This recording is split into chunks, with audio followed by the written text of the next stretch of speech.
And if we need to start over, we can. Okay. So I'm gonna say like a little lead in, like that I have to, like for the video.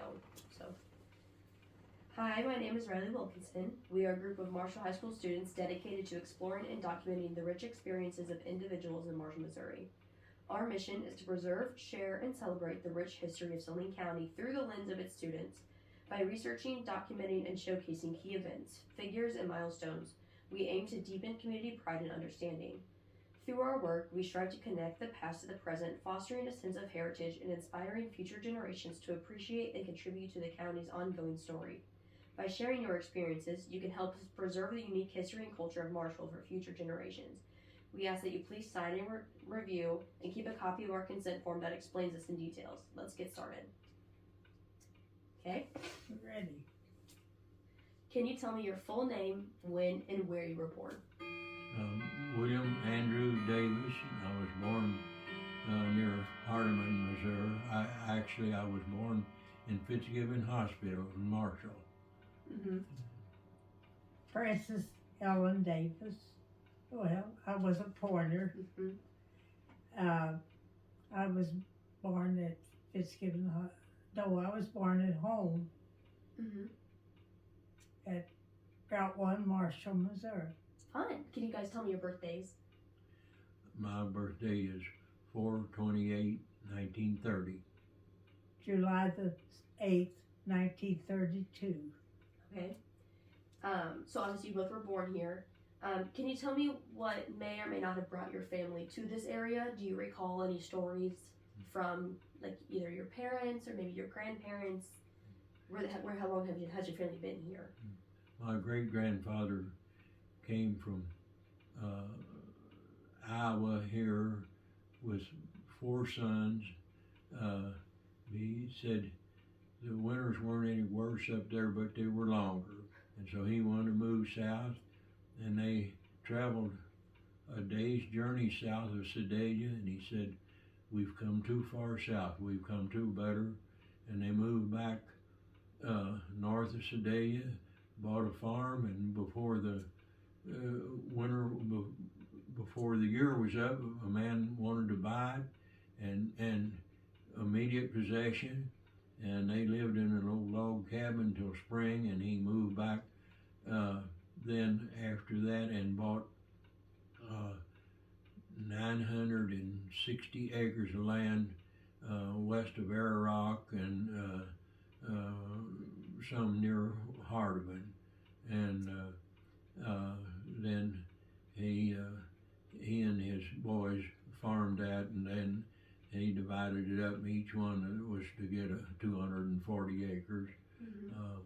One son was a prodigal and went off out west somewhere and came back home broke, and so he denied him his 240 acres, but his wife felt sorry for him, and they did give him I think 40 acres, and he wound up with 120 acres, and although he didn't have any children, but the older son got 480 acres, and he wound up, I think, lost all of that.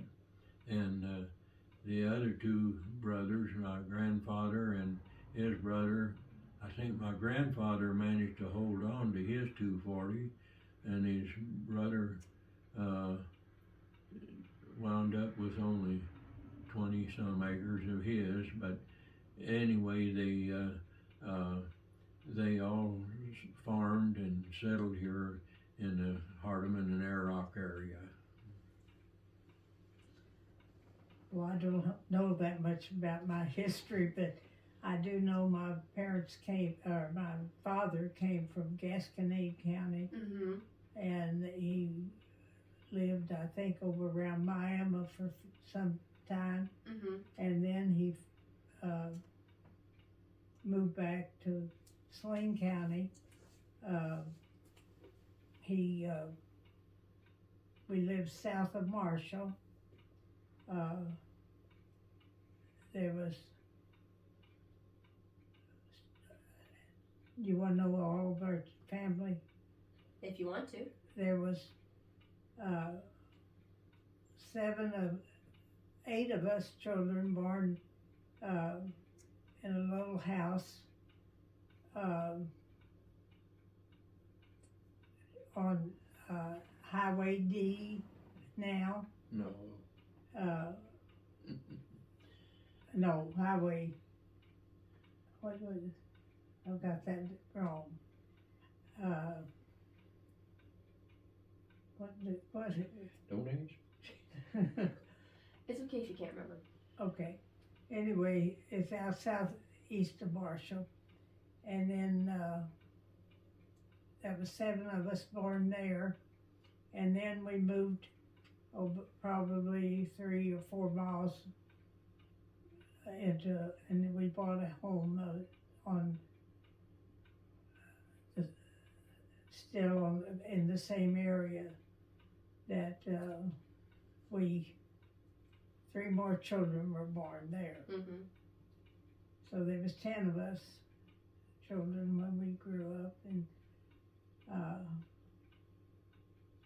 my mother passed away when I was 8 years old, and I had 3 younger brothers, and we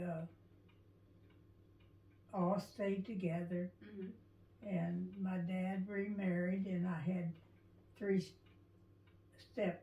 brothers and sisters, 2 sisters and 1 brother, and they 2 of them were married and gone, but 1 boy was the same age as my brother. Lloyd Bentley was my stepbrother, and he just joined in our family just like he was one of us. Mm-hmm. We had a close relationship with all of us. Mm-hmm.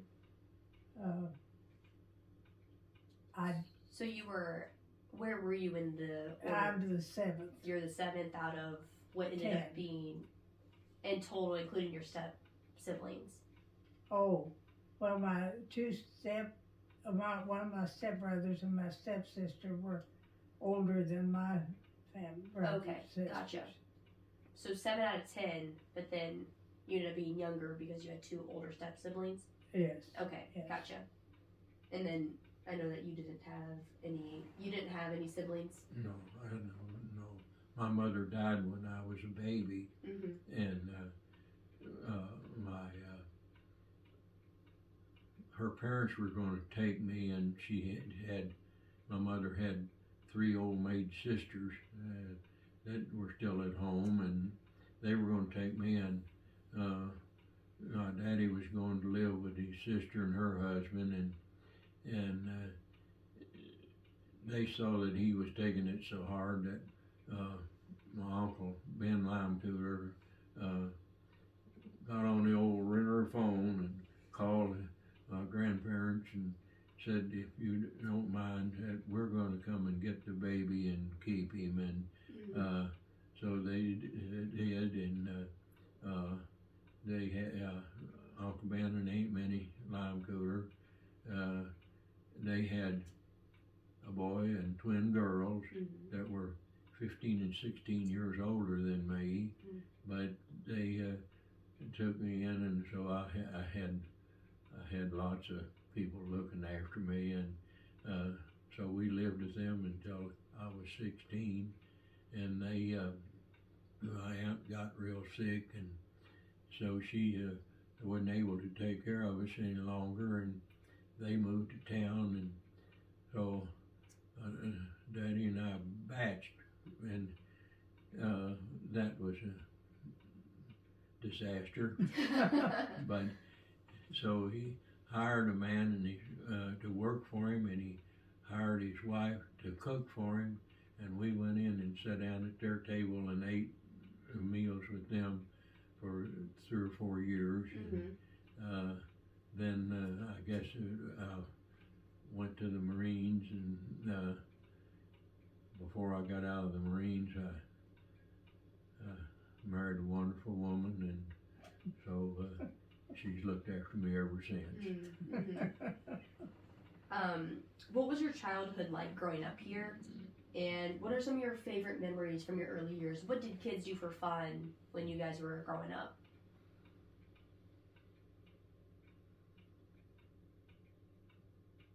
I didn't quite. What did kids do for fun while you guys Oh. were growing up? Well, we didn't have a whole lot. Mm-hmm. We mostly played games that, like what we call kick the can or Mhm. ball or something like that. Mm-hmm. We didn't have things like kids do today. Mm-hmm. And we just shared what toys we had, but we didn't have that much. I don't know. When winter come, we would play in the snow. It seemed like it snowed a lot then too. But we would, I can't remember what we called it, but we would make a circle out in the snow, and then you'd have paths that you could go to the center and be safe. And we just made up our own games. A lot of it was. Gotcha. There weren't, but well, when I started to school, Hardeman had 10 grades, 8 grade school and 2 high school, Mm-hmm. and there probably were 70 people who went to Hardeman. And World War II came along, and the people moved to the cities, and a lot of young people were drafted, and by the time I was in the 5th grade, I believe, before the 5th grade was over, I was the only one left in my class, and by the time I graduated from grade school, I think there were 10 or 11 of us in the 8 grades, and they had discontinued the high school. So really, I didn't, after I got up big enough to really play or go, there wasn't very many kids left around. Mhm. There was only 2 or 3 that I really remember that were that I associated with. Mhm. And so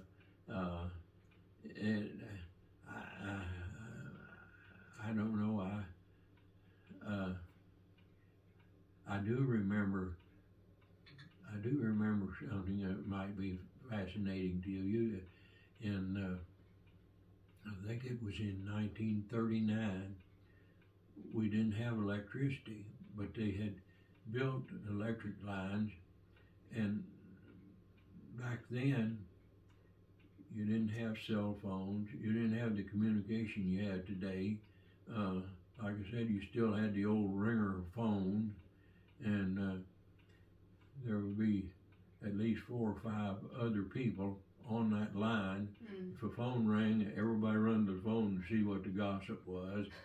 And I can remember very well, I'm thinking I was about 9 years old, and there was my aunt and uncle, and the phone rang, and somebody says, in the closets, all they put in was a pull chain light, and somebody somewhere went to the phone, and I went to the closet to get something, and the light was on. The old pull chain had been pulled, and the light was on. They get on the phone and call everybody and say that electricity's on. And I can remember, I knew what the information was from the way they were talking, and I ran over and flipped the switch the first time we had electric lights in the house. Really? And, yeah. Wow. That's actually really cool. So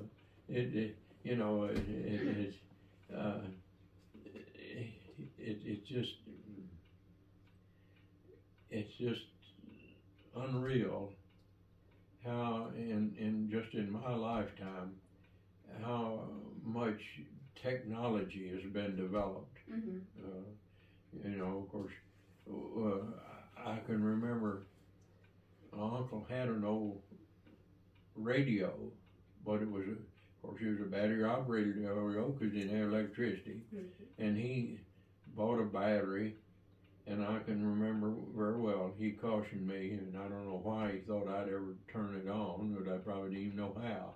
But he's, don't you be turning that on. He had something that he wanted to hear that he knew was going to be on the radio, and so he cautioned me about not turning that thing on, and so you didn't hear much on the radio, and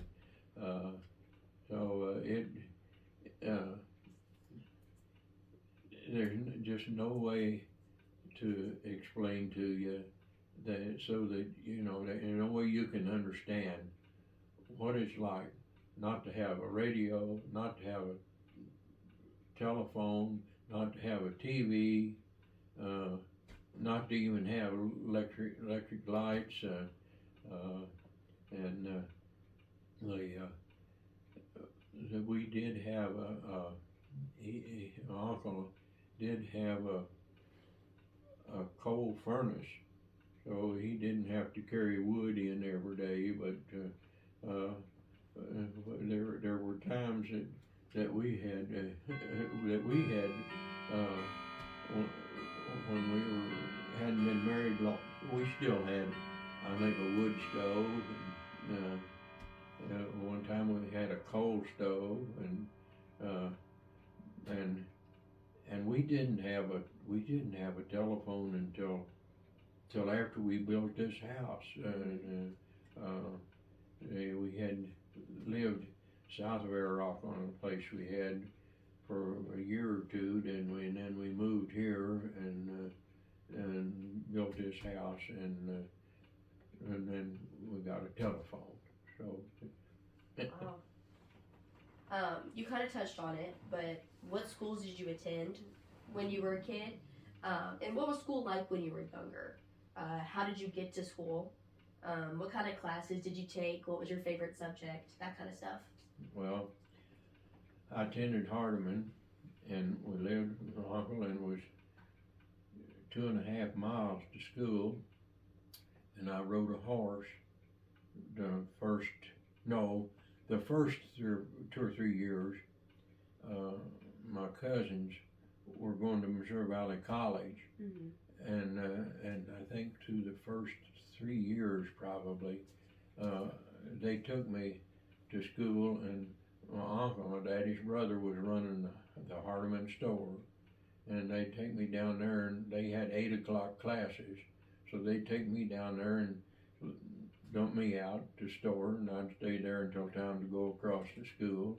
And then the classes at college then were from 8 to 4, and then they'd come by, and then I'd be at the store and come by and pick me up after they got out of college. And then after about the 3rd year, I think, and then I rode a horse to school, and I always had to carry a little sack of oats for the horse and go down at noon and feed the horse, and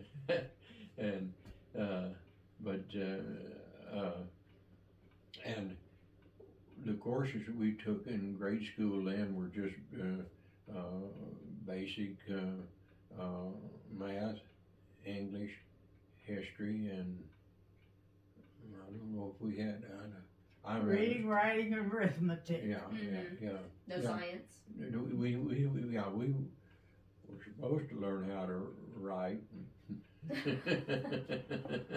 So after Hardeman, where did you go? Did you go I went to Marshall High School, which is currently Beaker, right? It was in Beaker, where Beaker is Okay. now. That was it. That was high school, and I took vocational agriculture and was in FFA, and I've always felt like that they thought that rural students weren't smart enough to take algebra, so all students that came in from the rural schools took general math, and I did take algebra my senior year, and that was that was an experience too. But and then I enrolled in University of Missouri, and I was supposed to room with fellow that I wasn't older, but he was going to the College of Agriculture, and that was supposed to maybe help me. Well, he decided to get married, and so the lady that owned the house then, we were, two of us were to be roommates, and she rented it to a fellow that had been in the service, and he was going to school on GI Bill. veterans school, and he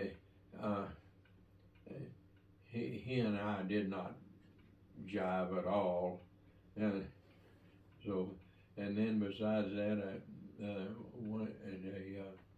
we had to sign up for military, and I wasn't in the habit of having somebody tell me that I had to do so and so, and if I didn't, they were going to do so and so, and so I come home and I said, I'm not going back down there, but I did go to Missouri Valley for 1 year, and about all that amounted to was that on my record I went to college 1 year, and so then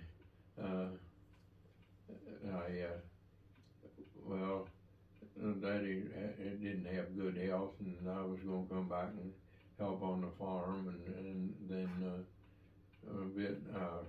Korea came along, and so I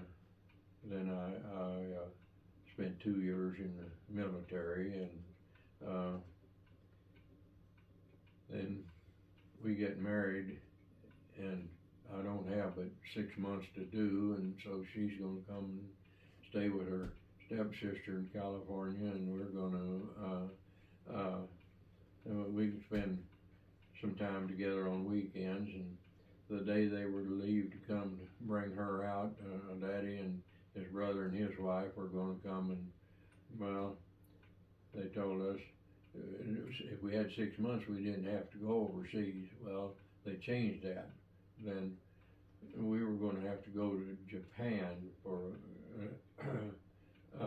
part of that 6 months, and I didn't even go because I had a car out there, and so I just let them come on. I would still be there when they got there, and so they came and we visited and got to spend a few days together, and then I went to Japan. Been nice if if I'd have been single to go to Japan. It was an experience. The Japanese are a little different people. I didn't have anything against them at all, but I learned that wash, W-A-S-H, does not have an R in it. but most people in the United States say wash. You gotta wash your clothes. But these Japanese people would come around and they do your laundry for you, and they say washi washi, washi washi, and so I learned that there wasn't an R in wash. and so anyway, I spent I went over there in September and was stationed up on the side of about 2,000 or 3,000 feet up on the side of Mount Fujiyama. You know who Fujiyama is, and learned about their rail system. And we were 90 miles from Tokyo. We get on one of those trains and be in Tokyo in an hour, and they stopped and picked up people on the way. I suppose they still do, but they had a tremendous rail system in Japan, and so it was an experience, and I was glad to get home and and then get started farming, but then that wasn't always the happiest thing in the world, and but the good Lord's been good to us, and we shut up. What schools did you go to? I went to a school. It was Blue Lick School. It was mile or a little more from my house. It's a one-room schoolhouse. My first teacher was Jessie Purdue, and she lived right there close to the school too. Mm-hmm. But we walked to school. Mm-hmm. There was 5 younger kids. Mm-hmm. Well, I had some older brothers still in school too, but anyway, I can remember we walk over there and snow would be deep sometimes, and my dad sometimes had to walk and make a step for us to walk into, to walk in his steps to get to school, but we never missed school. We had to go to school. Had an old warm furnace type thing that they used to, I think coal is what they burn in that. And we didn't have meals. We had to carry a lunch. Mm-hmm. And sometimes the kids would exchange sandwiches. Mm-hmm. But it was mostly just like he told you, that it was reading and writing and arithmetic. And our writing, we really had a class to show you how to write in cursive. Mm-hmm. And that's the way I know how to write mostly. And I forget that sometimes when I send the cards of some of my great-grandkids that they can't read that. I can read yours pretty good. Your cursive is probably the easiest for me to read. Oh, thank you. You're very welcome. I think that was one thing they did stress in school. Was cursive? Was cursive, yes. Mm-hmm. We would write on the blackboards. Mm-hmm. And our lessons, a lot of times they had these blackboards, chalkboards, Mm-hmm. that you had to go to the board and do your math problems, and you learned right there. You didn't bring it home and study it like. And if you did bring homework home, we had a Aladdin lamp that you set down at the table to have to do your work by, and it was really a dim light to what we have now. Mm-hmm. But and growing up, my mother taught us to work, and we had laundry we'd do before we'd go to work and get it hung out on the line, and we'd come home, we'd have laundry that may be sprinkled and rolled up and put in a bushel basket with clothes in it, and we had an iron, they called them flat irons, Mm-hmm. that you heated on the stove, the cook stove, and we learned how to iron. We ironed the boys' shirts, we ironed their overalls, we ironed sheets, pillowcases, everything had to be ironed when I grew up. Mm-hmm. Fabric has changed so much, and the way we washed was with a gas engine on a wash machine. It was wringer type, Mm-hmm. and we had to do that laundry that way, and you change your water maybe once or twice, and you heated your water that you washed your clothes in in a big container, like on the stove or some way, Mm-hmm. But that's the most important thing I think about the modern way is the automatic washer and dryer and a microwave that you can eat things up. Everything is so much easier for a woman today than it was when I grew up. Mm-hmm. But I think if I had to choose something that I really, in our changes, I would go with that automatic washer Mhm. anytime. Yeah, which I know we've kind of talked about it before, but when you were at the high school, you took like home ec, Okay. and then you took FFA. No, my dad would not hear to me taking home ec in high school. Mhm. You learn all that at home, and you go to high school, you take some commercial subjects to where you can make a living for yourself Mhm. if it comes to that. Mhm. And so I took the bookkeeping and shorthand. I don't even think they teach shorthand anymore. It depends on certain classes do, like in college, but not in high school. Okay. We had bookkeeping, typing, and all the, what I say, commercial, Yeah, I gotcha. type classes. So when I got out of high school, I was a bookkeeper. And then I worked in the MFA exchange, it was then. And I kept some books there. I also worked in their grocery department to start out with. The manager was Shelton Cunningham. And he came to me and asked me if I would come to work for him, which was a promotion. I started out 50 cents an hour as a bookkeeper, and we did it all by hand. We did not have any, I guess we probably had an adding machine, but that's the type of thing that you put everything down in a book and kept books that way. And when he came to me and asked me if I would like to work for them at the MFA, and I accepted it because I was going to get more money. Mhm. And 50 cents back then was a lot of money. Mhm.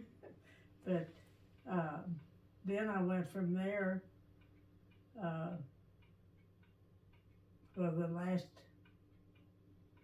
I worked 30 years for Rebecca Prohosky, who's the CPA in Marshall. And I think I was getting like $15.75 an hour when I quit. And I was 86 years old when I quit, but that was all part-time work. Mhm. I did not work full-time. I just worked from January to April through Gotcha. tax preparer. Yeah. So I can touch on it. So after you came back from Korea, and so We were married. you guys were married, We was married before he went. right? But how long? So when did you guys get married? June the 1st, I think it was June the 2nd. June the 2nd, 1953. Okay. Okay. And then he went to Korea. No, I was already back from. No, yes, that's right. Yes, sir. And then you came back. Well, I didn't go to Korea. I went. You went to Japan, but for the Korean War. This is politics or something. The Marines had First Division and Third Division. First Division was in Korea, and they had already by that time had signed. By the time I went to Japan, they had signed a peace treaty in Korea, and they were going to pull the First Division out and take the Third Division in. Well, rather than just taking personnel from the Third Division and transferring them to the First Division and leaving all the equipment, the trucks and all the guns and tanks and all the military equipment in Korea. No, they have to put the First Division has to bring their equipment out and the Third Division take theirs in. That was the reason that we went to Japan, was we be closer so that when I was in heavy artillery, and well, actually I was in communications, but I was part of heavy okay. Anyway, so as they pulled them out of Korea, then they were going to push us in, take us from Japan into and I wasn't there long enough to get into Korea, which it didn't matter to me. I happy enough to get to come home. So, okay, so we come back, and so what kind of jobs did you have? Did you start a family? What Well, was, I was going to farm, and we still had, Daddy still had the farm, and we got back, but there was an old gentleman and his wife named Hobbs lived and we had a farm south of Air Rock, and that was where we were going to live, and so we had to wait till the 1st of March. He had it rented, and he had bought a place across the road and was going to move there, but he had that house rented until the 1st of March, and so he was not going to move until the 1st of March. So I get out the last few days of January, so we've got February that we've got to do something else, and so we stayed with this brother and that brother and anybody we could stay with, and stayed with Grandma, and I forget now, was it $100 that we had? It's something like $100 that I had gotten out of my paychecks and so forth, and we had this old car, and believe it or not, we decided we'd take that $100, and it's unbelievable that you could,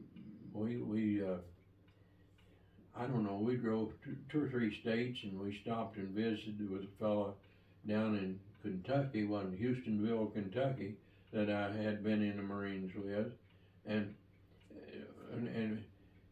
$100,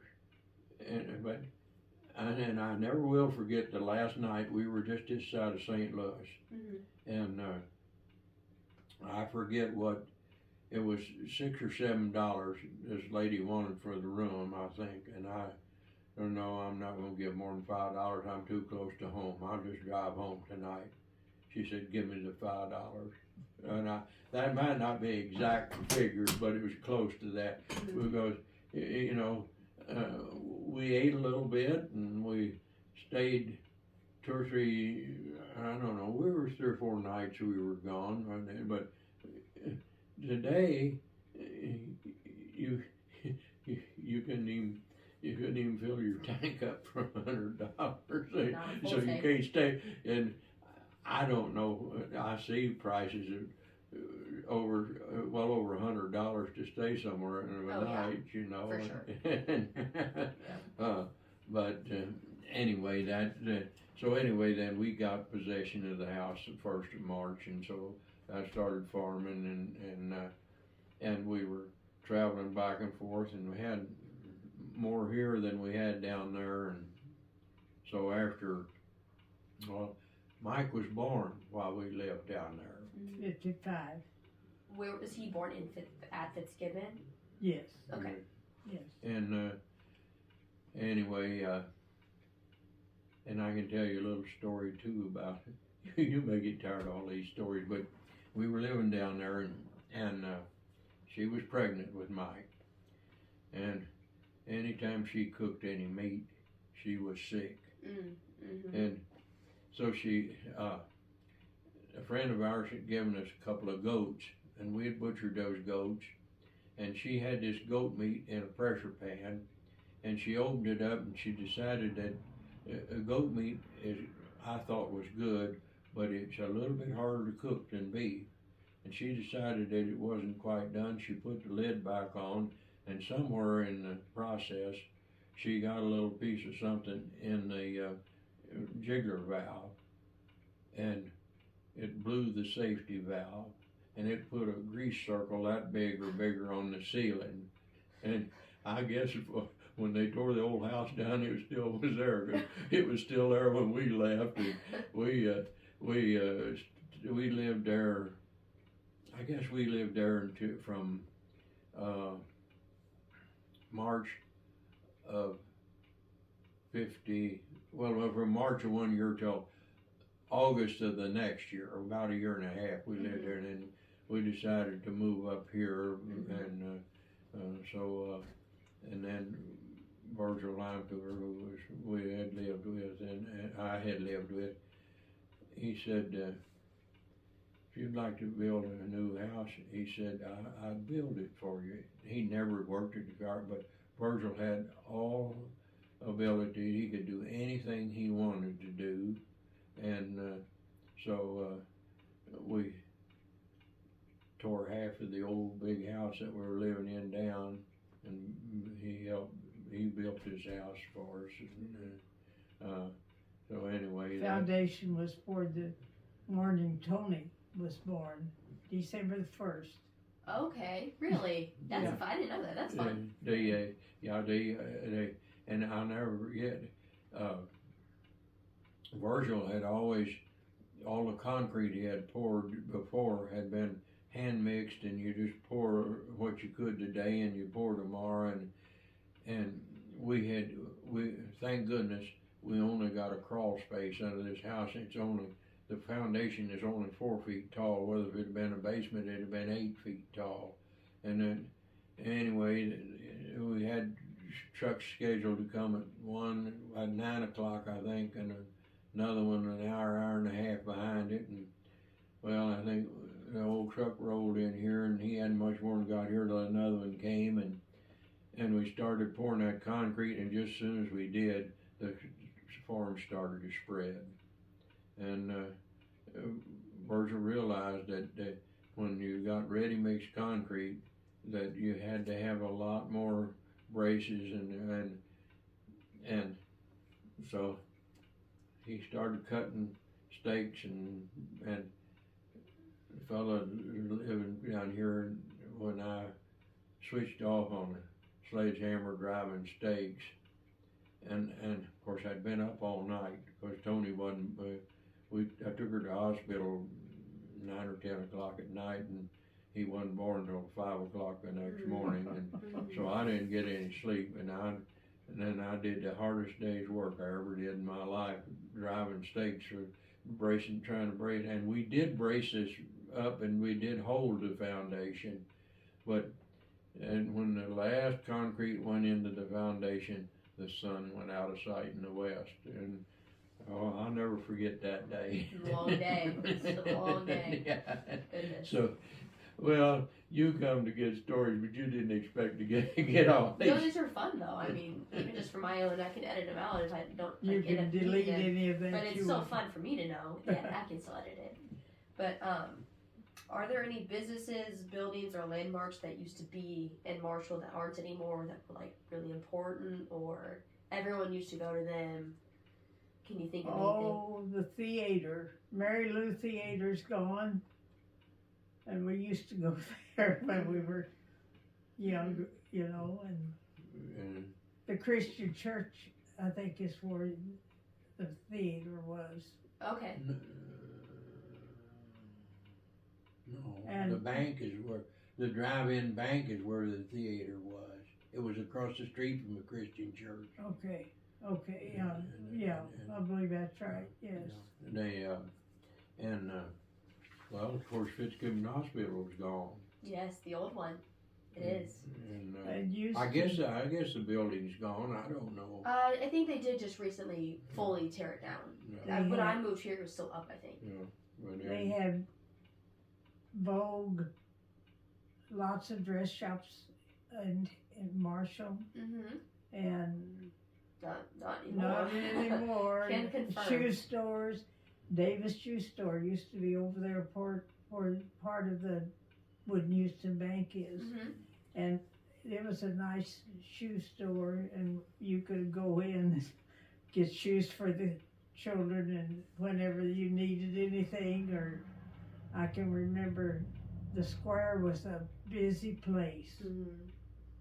Saturday afternoon, a lot of people would go to, the country people would go to town on Saturday afternoon and get everything they needed for a week. And I can remember when I was a little fella, and I'd go with Aunt Minnie and Hazel and Haiti, and they'd always take me. I don't know why I followed along with them, but there was a dress shop over on the East side. east side of the square, and they'd go in there. It was a Wright, wasn't it? Yeah. E.M. Wright Dry Goods, I believe it was. It was Wright's Dry Goods anyway, and they'd go in there, and so Minnie'd go in there and she'd get her needles and thread, and then she'd buy some cloth, and of course, she made her own dresses and made dresses for Hazel and Haiti, and I remember going in there and standing around while they're getting that stuff, you know, and there were what was it?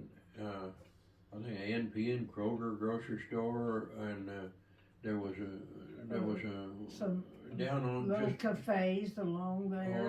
there were several cafes. Practically all the business in Marshall was around the square or just a block or so off of the square. Gotcha.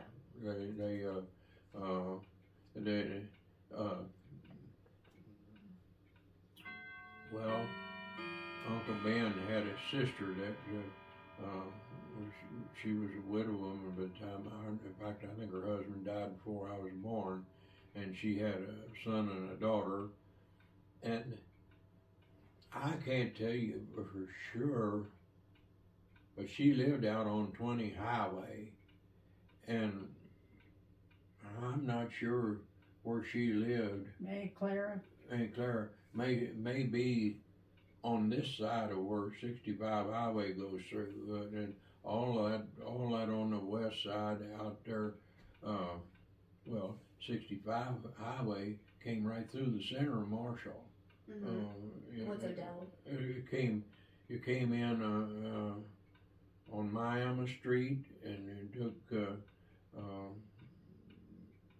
Edmund, and then you went over past and you went down Odell Street. That was 65 Highway went through there that way. It did, and they built 65 bypass, but but everything was around the square, you know, and that was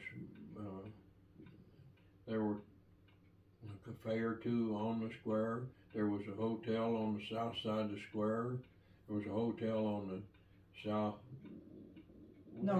southwest corner of the square, where Montague's is. Where Jim the Wonder Dog, there was a hotel there. Yeah, that was just Rough hotel. There was a hotel there where the Wonder Dog Museum is, and then down there where there's a Mexican cafe now. I know what you're talking about. Virginia Hotel, and they were furniture stores up on the square too. Yeah, and on the south side there was a hotel over there where that was where Winkelmeyer. Hotels, huh? There was. Then Daddy went with a lady that, she originally was from Air Rock, and then she moved to Marshall, and he'd take me to town on Sunday night. Maybe I'd go to a movie or something. He'd go to see her, and then about 9 o'clock we'd meet at the old hotel on the south side of the square, and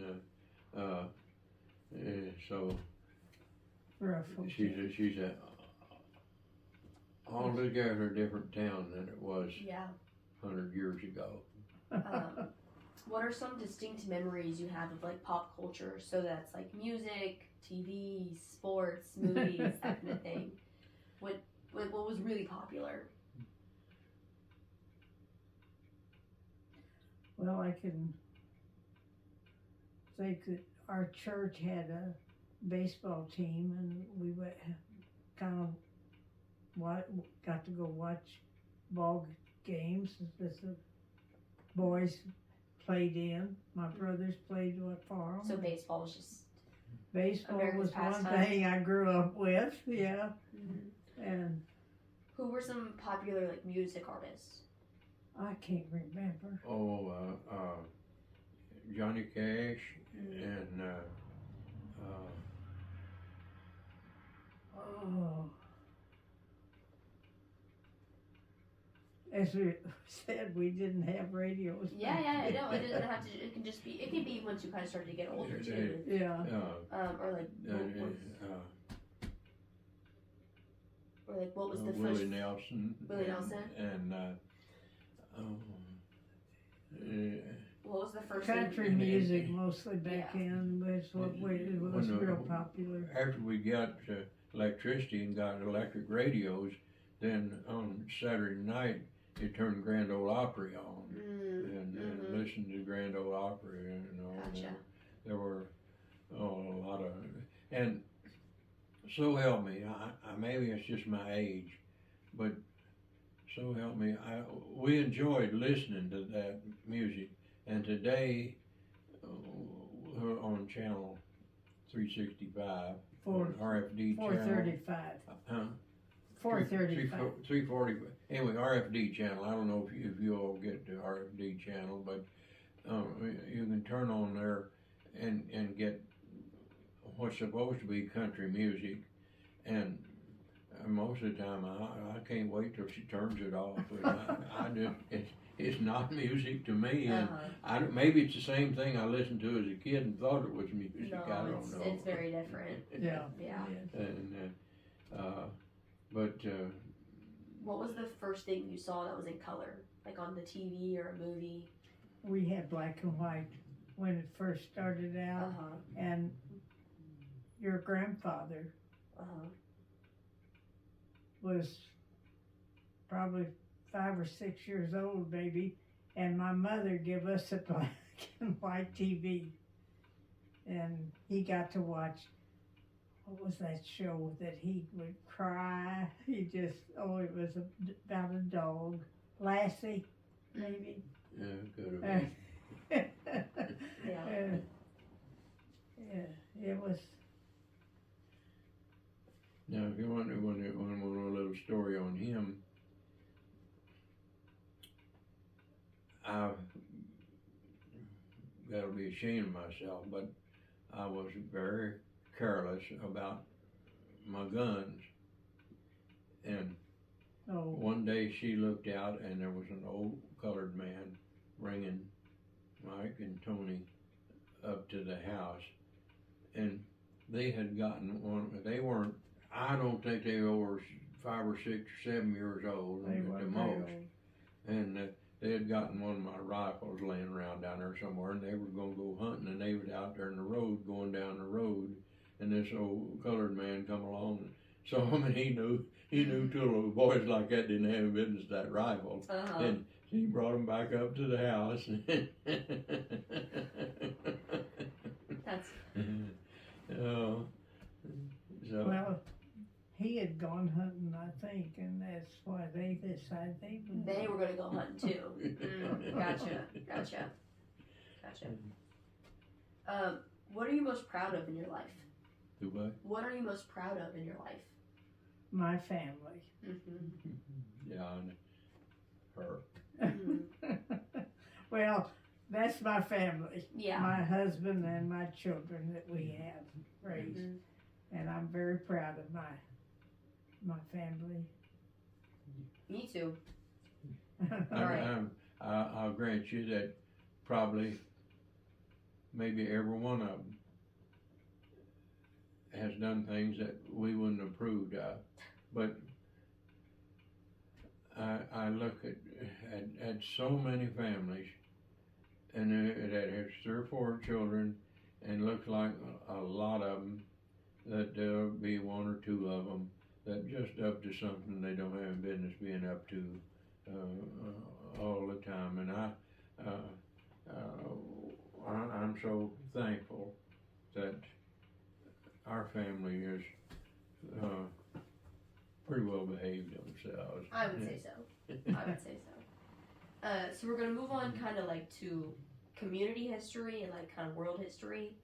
But what were some of like the biggest events that happened in your lifetime that really stick out? So the first one I want to ask about is World War II. what do you remember from World War II, like in town? Like, how did it affect you guys? Well, things were rationed. You guys were on rations. Yes. Is that right? Yes. And you Sugar couldn't and- buy tires and sugar and a lot of different things. That you had ration stamps. Gas, you had to have stamps to buy gas with,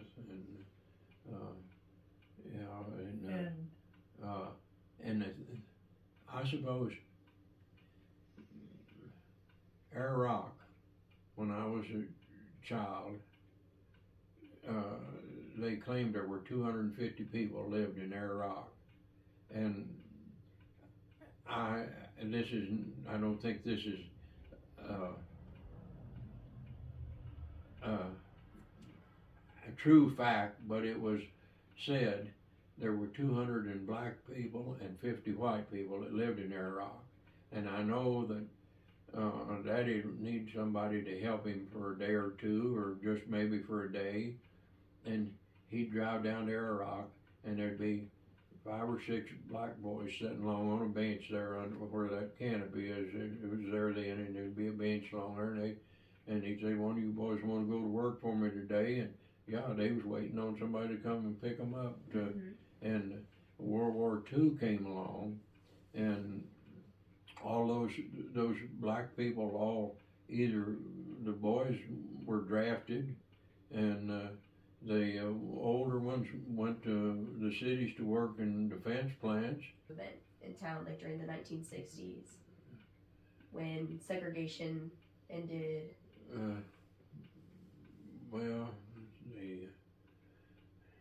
Well, in the 1960s. That's,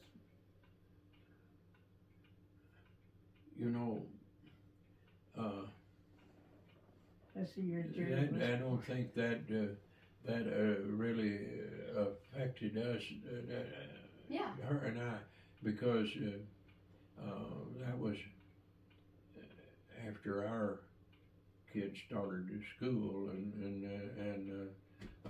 that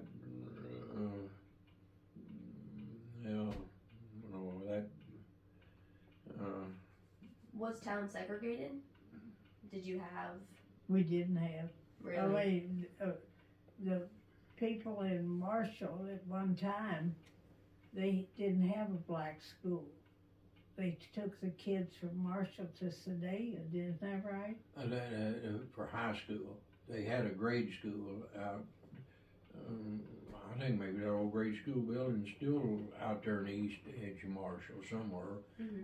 But the high school students went to, they hauled them to Sedalia, to Hubbard High School.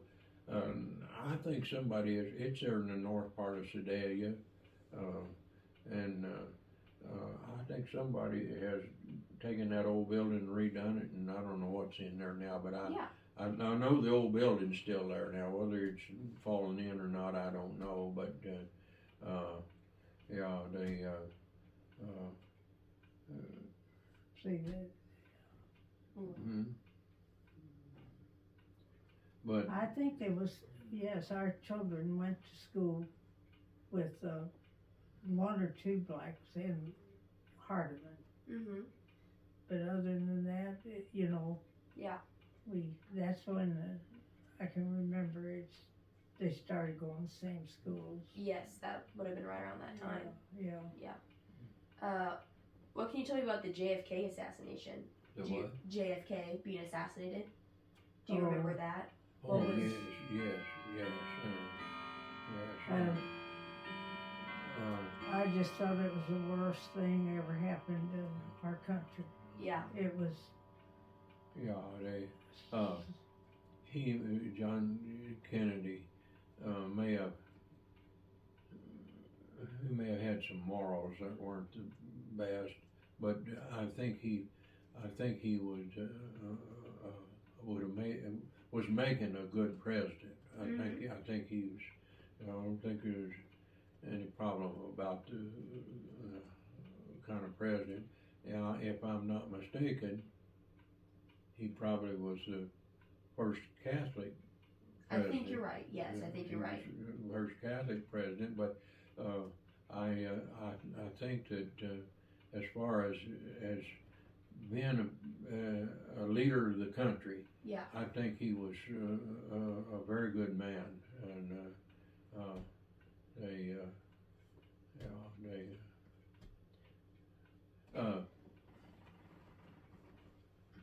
I read in the REA magazine the other day, and you were talking about things, and it talked about weather things that had happened, and one of them was on 11/11/11 on November the 11th, 1911. Well, Daddy said that they had been picking corn somewhere, and they came in at noon, and there was the blackest old cloud in the west you ever saw. And he said the thing blew in here, and he said it was 90 degrees on November 11th. And according to this account, Columbia says that the temperature dropped 69.5 degrees, but he said that wind changed and that thing blew in, and it was 90 degrees that afternoon, that night at noon, and the next morning he said it was 10 degrees. It dropped 80 degrees in less than 24 hours, and that was noted in that. And the other thing that in 1947 it was a big flood, and Daddy had a trailer and straight load of cattle shipped to St. Louis, and got O.G. Moore and his dad to haul them, and I rode with O.G. and he was Mr. Moore, and the river was already